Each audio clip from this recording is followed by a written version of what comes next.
external force. Rather, the places that they go to, the communities that they congregate in, that is pushing these radical beliefs onto them. It is not something that is ingrained as a society or as a culture, but rather something that is taught.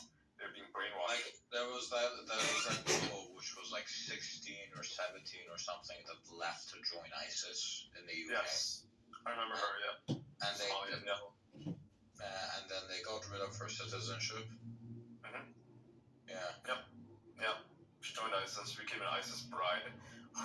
She, along with like hundreds, maybe thousands of other British women, some of them are white even, they, have children with members of ISIS, and now they live in a United Nations camp somewhere. Mm-hmm. And it's, and no one really knows what to do with these kids because they're growing up, okay? Like the last I checked, they were probably like 8 years old or something, so not really a threat to anyone. But at this point, they're like 13, 14. I mean, it won't be long before they are of military fighting age. What's going to happen to them? They're going to leave these camps for sure. What happens to them? Which country's going to take these guys in? Does anybody want them? They're stateless individuals. Are they just going to be left to roam the world in search of a purpose, or are they going to turn into jihadis like their dads were?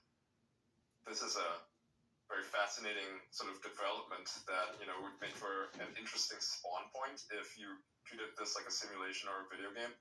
Imagine being born one of those kids. What does your future look like?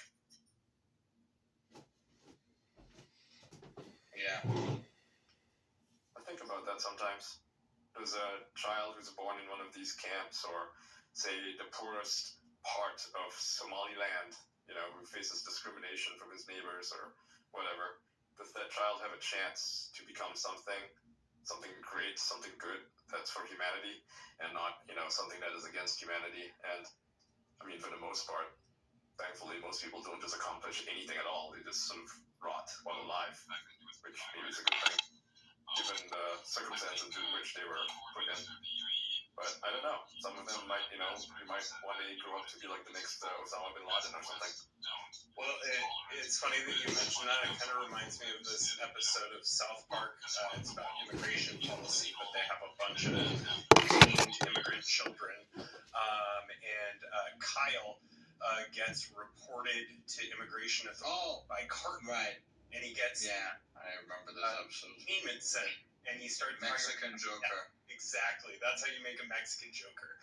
I think you could make kind of a similar point here. I mean,